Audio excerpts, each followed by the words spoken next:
기도드리옵나이다. 아멘.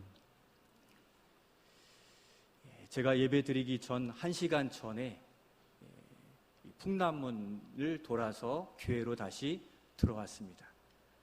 처음 있는 일입니다.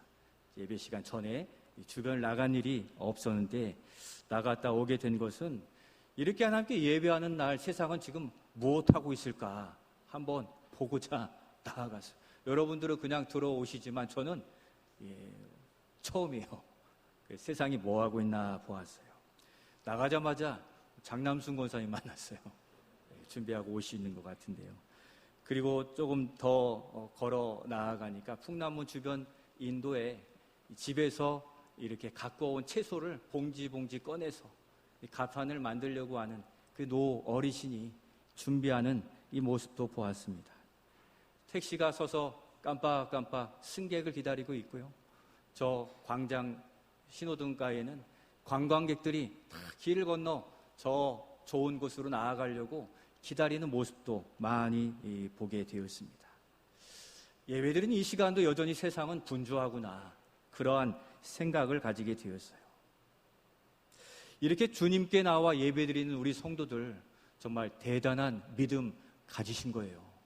세상에 하고 싶은 일, 원하는 것 다 놓고서 가장 중요한 것이 무엇이라고 여기 나오신 겁니까? 하나님께 예배하는 것. 이것이 이 자리에 앉아있지만 믿음으로 예배하는 산예배가 되시기를 축복합니다. 쉬운 게 아닌 시대이기 때문에 이러한 말씀을 드리게 됩니다. 여러분, 우리가 정신없이 한 주간 살다 보면 놓치는 게 있습니다. 무엇입니까? 어떤 분은요, 오늘이 주일인지 모르셨대요. 그리고 또 잃고 잊고 사는 게 믿음입니다. 그렇게 열심히 살았는데 정작 그 심령의 곳간이 비어있을 때 찾아오는 게 공허함입니다. 수고하고도 남은 게 없다고 느껴지는 이 공허함, 헛되다는 것이죠. 사람의 심령에 무엇이 가득 차고 무엇이 흘러 넘칠 때 소유는 적어도 만족하고 특별한 일이 없어도 감사할 수 있습니까? 그 안에 믿음이 차고 넘칠 때인 것입니다. 여러분, 부자 되기 원하시죠? 믿음의 부자 되기를 원합니다. 축복합니다. 여러분, 믿음에 많고 적음이 있을까요? 믿음의 부자라고 제가 표현 드렸는데 문자적으로만 여러분의 말씀드린다면 말씀을 한번 보여주세요. 누가 하신 말씀입니까? 예수님이 하신 말씀이에요. 그래서 예수님께서 제자들에게 뭐라고 하십니까? 믿음이 적은 자여 왜 의심하느냐? 베드로의 손을 잡고 걸어오라 물 위를. 무엇을 보았습니까? 풍랑을 보고 점점 빠져 들어가는 거예요. 믿음이 적은 자요. 적다고 표현하십니다. 또 마태복음 6장에는 믿음이 작은 자들아 왜 염려하느냐? 한번 말씀, 예수님 하신 말씀을 우리에게 적용하면서 같이 한번 처음부터 읽어보겠습니다. 믿음이 적은 자여 왜 의심하느냐? 믿음이 작은 자들아 왜 염려하느냐? 믿음에도 많고 있음을 시각적으로 표현하신 겁니다. 믿음이 적을 때는 문제가 되고 있다는 것을 발견할 수 있습니다. 우리가 하나님을 섬기는 백성이기에 하나님을 믿는 일에 믿음의 부자가 되기를 축복합니다. 믿음이 충만하지 않은 것이죠. 우리 서로 축복하면 좋겠습니다. 믿음의 부자 되십시오. 믿음 충만하세요. 그래야 우리가 이 세상 살아갈 수 있는 겁니다. 오늘 이 시간 우리가 확인하고자 하는 게 이 믿음의 문제 이야기입니다. 좋은 열매서 주께서 기대하시는 바가 이 좋은 믿음이라는 겁니다. 이 시간 홍해를 건너 구원의 은혜를 누리고 약속의 땅 가나안에 들어간 이스라엘 백성에게 어떠한 믿음이 필요해 있는지를 살펴보고자 합니다. 그래야 해서 불신앙과 비신앙의 시대를 살아가는 하나님의 백성된 우리들이 가져야 될 그 믿음에 대해서 살펴보고자 합니다. 먼저 이 어려운 시대를 살아가는 우리가 소유해야 되는 믿음은 어떠한 믿음입니까? 첫 번째, 우리 같이 한번 읽겠습니다. 시작. 신앙 지키는 믿음입니다. 한 번 더 읽겠습니다. 신앙 지키는 믿음입니다. 아니 목사님, 하나님을 믿는 신앙이 있다면 믿음이 있는 거 아닙니까? 하실 수 있습니다. 그러나 조금 전 말씀드렸듯이 믿음이 적거나 약하게 되면 어떻게 됩니까? 하나님을 신뢰하고 사랑하고 섬기는 이 예배가 신앙에 문제가 생기게 되는 것입니다. 의심도 생기고 염려도 생기고 낙심도 찾아오고 걱정도 생겨서 신앙이 약해지는 것입니다. 신앙이 약해지면 결국 믿음의 열매를 거둘 수 없게 되는 것입니다. 생각해 보십시오. 애굽 종살이 하던 이스라엘 백성이 이 믿음으로 애굽을 떠날 결심을 하고 홍해를 건넜는데도 감사할 줄 몰랐습니다. 왜 그랬습니까?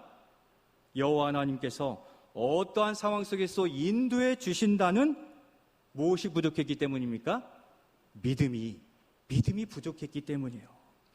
그래서 하나님을 신앙함에도 문제가 생길 수 있는 거예요. 우리가 여기 앉아있지만 우리 스스로의 문제로 스스로의 덫을 가지고 괴로워하고 어려움에 처할 수 있다는 것을 의미해주고 있는 거예요. 그러니까 믿음이 없다라는 것이 아니라 믿음이 적고 많음이 문제된다는 것을 말씀드리고자 하는 거예요. 믿음이 충만하냐, 믿음이 견고하냐, 그렇지 않느냐인 거예요. 여러분들의 믿음은 지금 어떻습니까? 폭풍우가 몰아쳐도 내 믿음은 오직 주님만입니다. 견고하십니까? 묻고 계시는 거예요. 구원은 받았으나 구원의 은혜를 풍성하게 누리지 못하고 마지못해 끌려다니는 신앙을 주의해야 된다는 것입니다.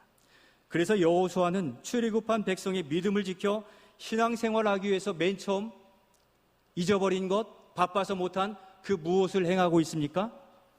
우리 7절 말씀 우리 같이 읽겠습니다. 그들의 대를 잇게 하신 이 자손에게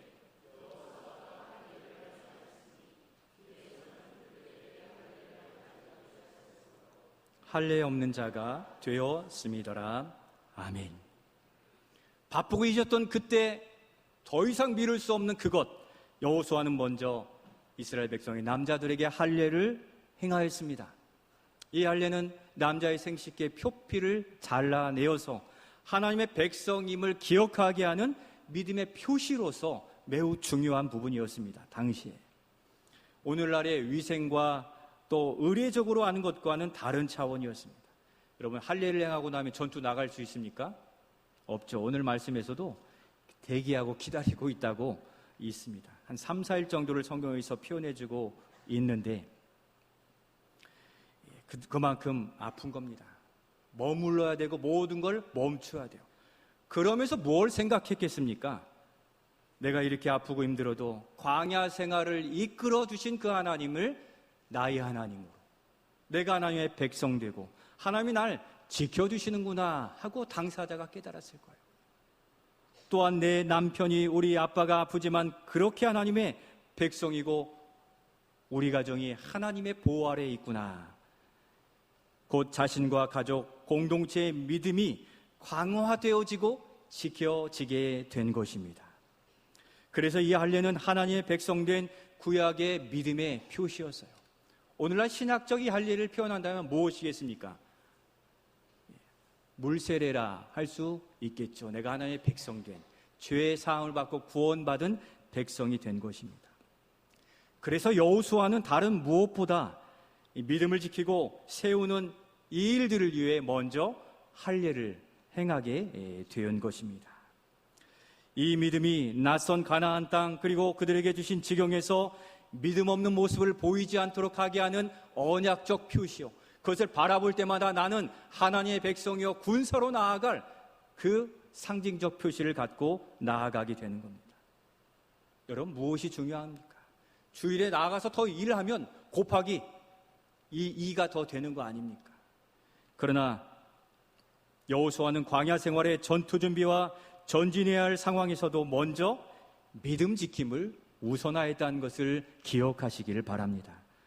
그렇지 않으면 어떻게 되기 때문입니까? 작은 장애물에도 또는 큰 벽과 같은 이 일들에 주저하고 작아지고 또 물러설 수밖에 없기 때문입니다. 하나님의 백성됨과 하나님을 절대 의지하는 믿음 없이는 백전백패예요. 반대로 믿음으로 나아가면 백전백승하게 될 줄로 믿습니다. 여러분, 여리고성 이 함락 이야기 잘 아시죠?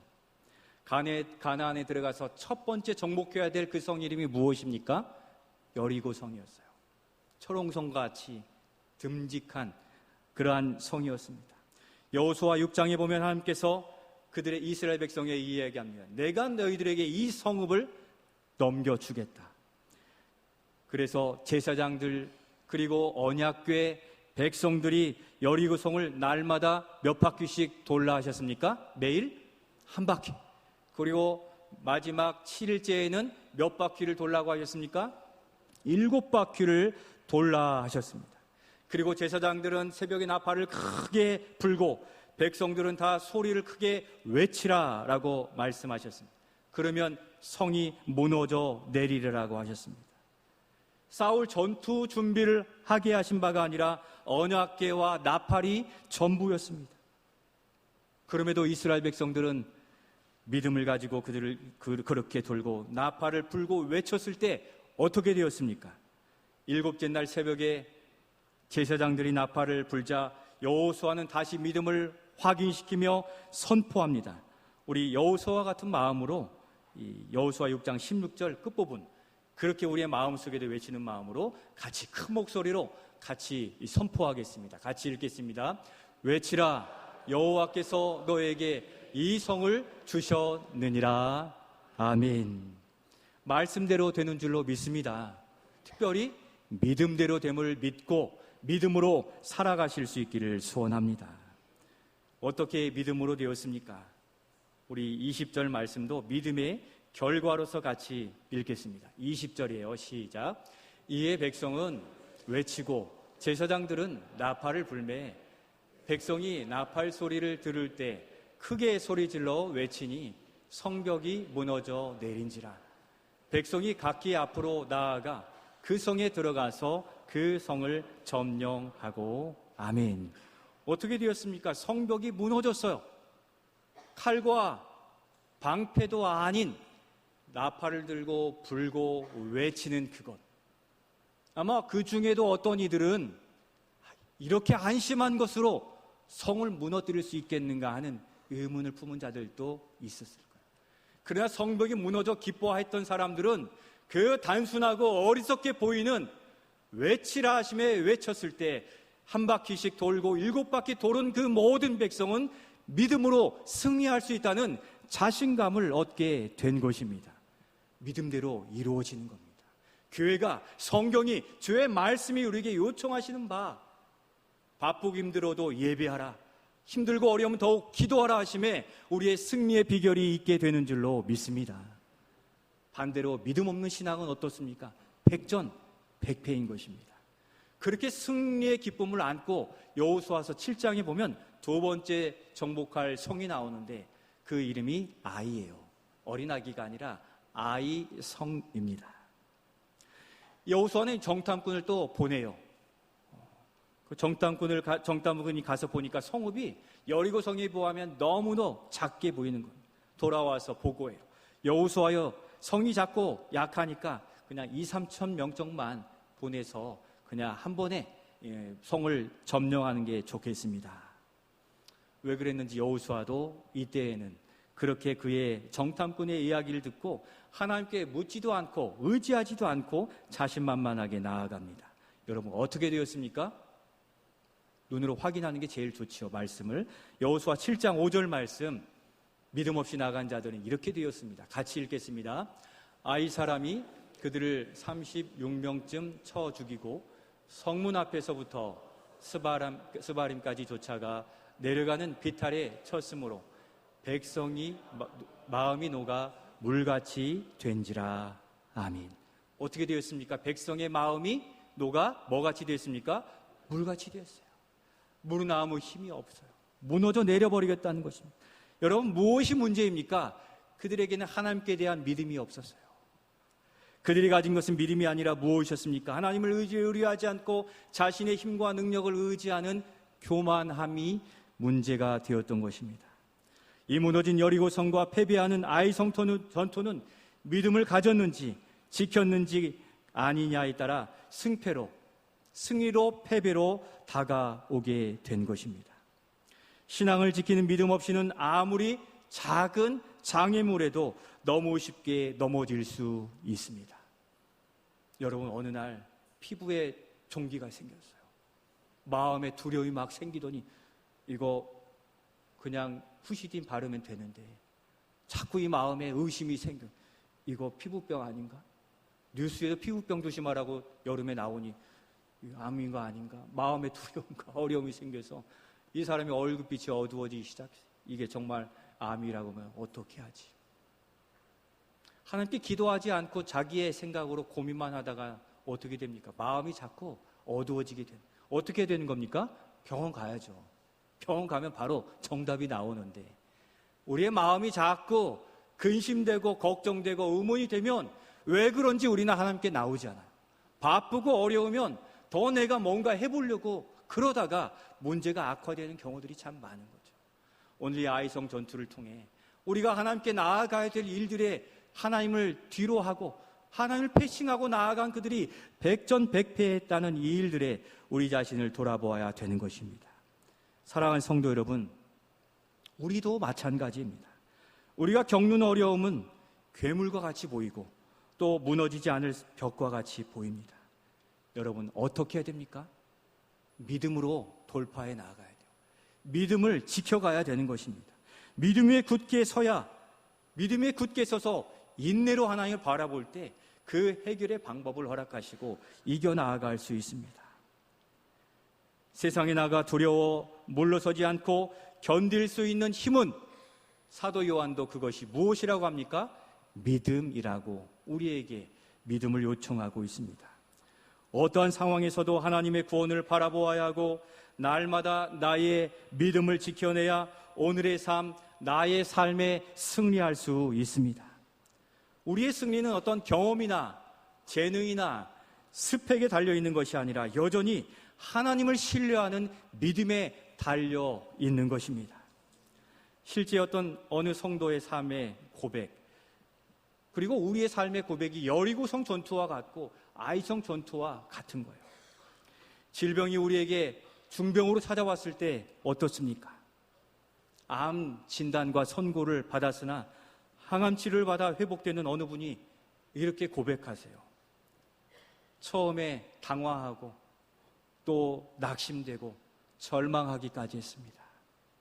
혼자 남은 인생이 된 것 같고 왜 나에게 이런 병을 주십니까?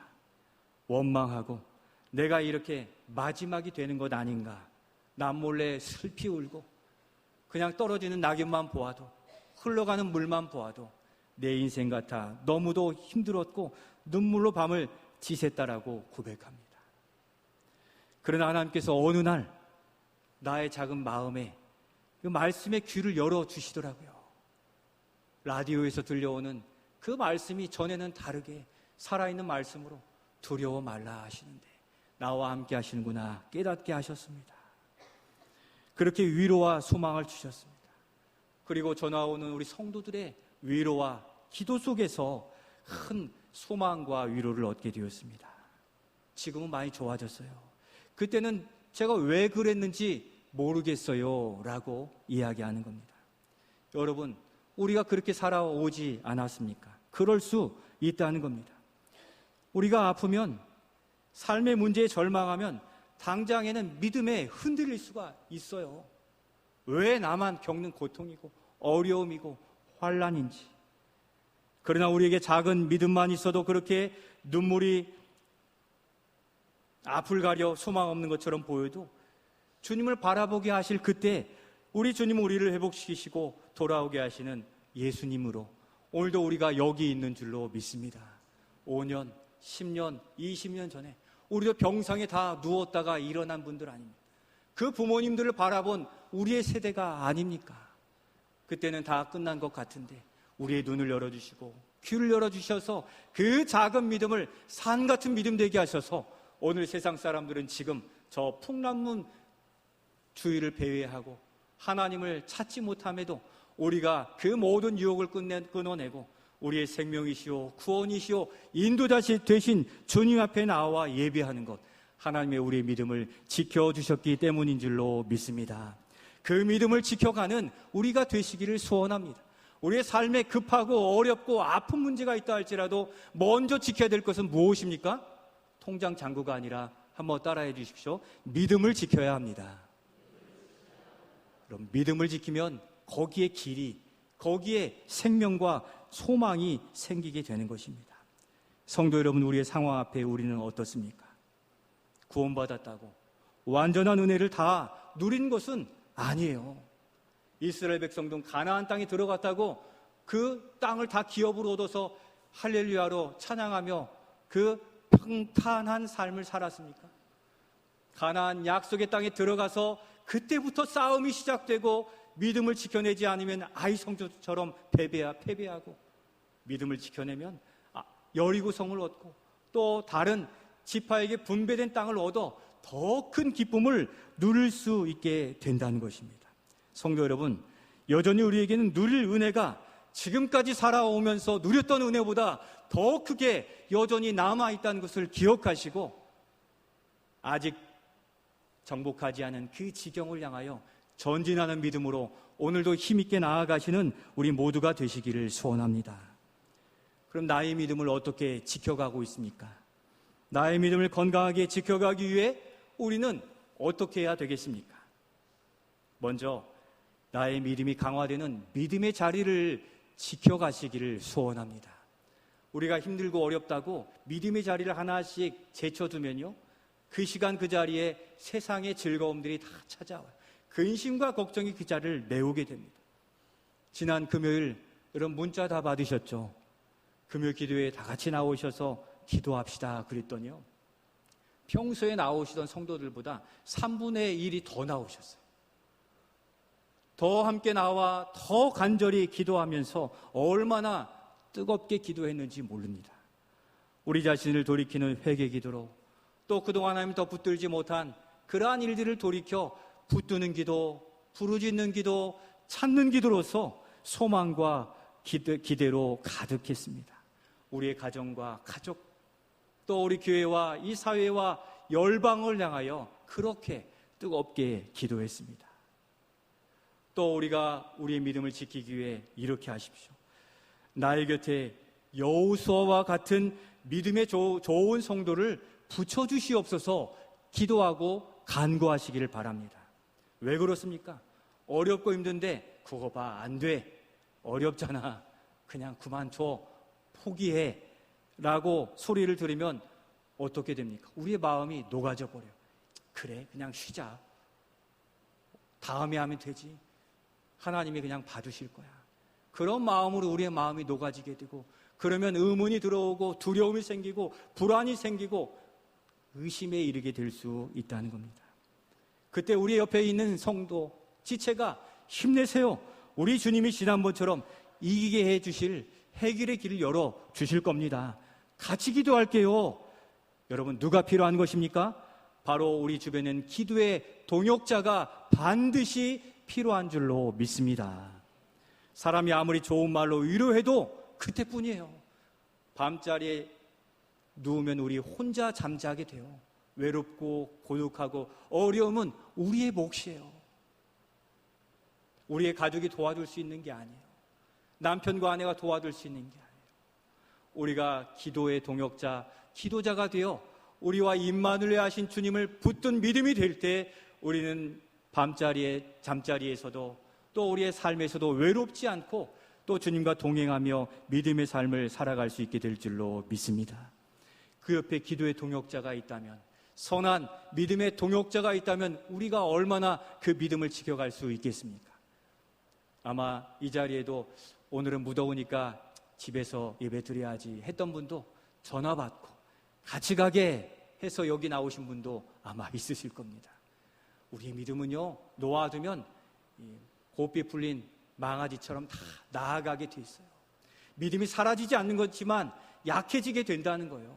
우리의 그렇게 견고한 믿음의 터가, 처소가 다 무너지게 되는 겁니다. 여러분, 군대에서 여름이 지나면 어떤 거 하냐면 진지 구축 공사를 해요. 들어가서 방어막이 되는 곳에 총을 쏘는 진지공사를 하는데 여름 장마로 다 무너지게 되면 다시 쌓아요. 여러분, 무더위로 또 여러 부분들로 많이 무너져 내린 우리의 믿음의 진지가 어디입니까? 여러분들이 아시잖아요. 눈에 훤히 보이잖아요. 그때는 그렇게 열심히 했던 그 자리들 우리가 알고 있는데 그 자리를 다시 구축하여서 다시 믿음의 자리로 나아가시길 바라고, 우리가 기도의 동역자가 되셔서 서로를 믿음으로 세우시고 또 위로의 동역자가 되실 수 있기를 소원합니다.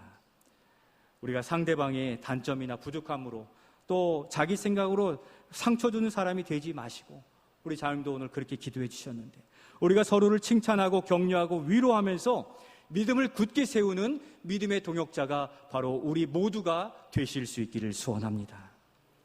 우리 안재령 선교사님 또 김성교 선교사님이 같이 예배드리고 계세요.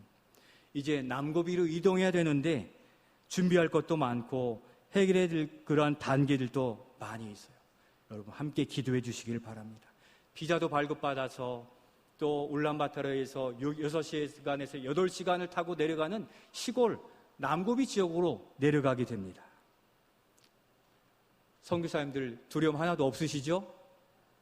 선교사님이니까. 그러나 그렇지 않은 거죠. 선교사나 목사나 다 하나님 앞에서 연약한 주의 종이고 그릇인데 얼마나 인간적인 근심, 걱정, 염려가 많이 있겠습니까?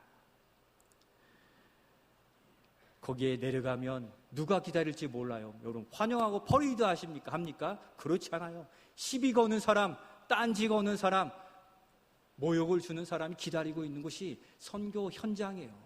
아무것도 알 수 없는 변수가 많은 그곳으로 내려가는 그때에 우리 모두가 기도의 동역자가 되어주시기를 바랍니다. 저는 우리 선교사님들을 이 짧은 기간 이곳에 보내셔서 함께 예배하고 또 함께 이야기할 수 있도록 하신 것이 바로 파송교회의 동역자들인 우리를 통해 힘을 얻고 그 믿음을 다져서 나아가라고 주시는 기회의 시간이라 믿고 있습니다.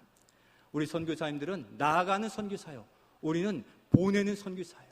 그러니까 후방 선교사인 우리는 전방에 나아가신 선교사님들을 위해 눈물로 또 믿음으로 기도하셔서 함께 승리하는 하나님의 선교, 우리가 동참해 가실 수 있기를 소원합니다. 같은 마음으로 그렇게 기도해 주시기를 바라요. 성도 여러분, 말씀을 오늘은 여기서 마무리하고자 합니다. 다음 대지가 있지만 어젯밤 말씀을 준비하시는데 계속 이 부분에 믿음에 관하여 마음을 주셔서 믿음을 지키고 세운 일에 집중하고자 말씀을 준비했습니다. 그 뒤에는 또 다음에 더 살펴보겠습니다. 성도 여러분, 아무리 바쁜 세상, 스펙을 추구하는 세상이라 할지라도 우리 예수님께서 지금 이 세상에 무엇이라고 말씀하십니까? 믿음이 적은 자야, 왜 베드로처럼 자꾸 물에 빠져가느냐? 무엇을 보고 있느냐? 믿음이 적은 자야, 왜 염려하고 걱정하느냐? 공중의 새들도 내가 먹이는 창조주인데 왜 세상을 바라보고 세상의 정책에 일희일비하고 온 우주 만물을 다스리는 나를 바라보지 못하느냐? 믿음을 지키라, 믿음을 굳게 세우라 우리에게 말씀하시기에 믿음으로 돌파하겠습니다. 우리의 삶을 애워싼 두려움과 질병, 경제 문제, 삶의 문제, 승진과 학업, 물질, 명예, 관계의 문제들을 믿음으로 돌파하겠습니다. 결단하고 나아가실 수 있기를 소원합니다. 그렇게 나의 믿음을 지킬 믿음의 모습이 무엇인지 확인하고 무너진 그 믿음의 처소를 세워 그 자리에서 우리 주님을 붙들고 일어서는 우리 모두가 되실 수 있기를 소원합니다. 머릿속에서가 아니라 우리의 생활 속에서 실천해 가시는 한 주가 되시기를 소원합니다. 내가 만나야 할 그 믿음의 동역자가 누구이며 내가 누구의 기도의 동역자가 되어질까? 믿음의 눈으로 주변을 살펴보시기를 바랍니다. 우리의 삶이 여리고성을 무너뜨린 믿음의 삶이 되어 하나님을 기쁘시게 하며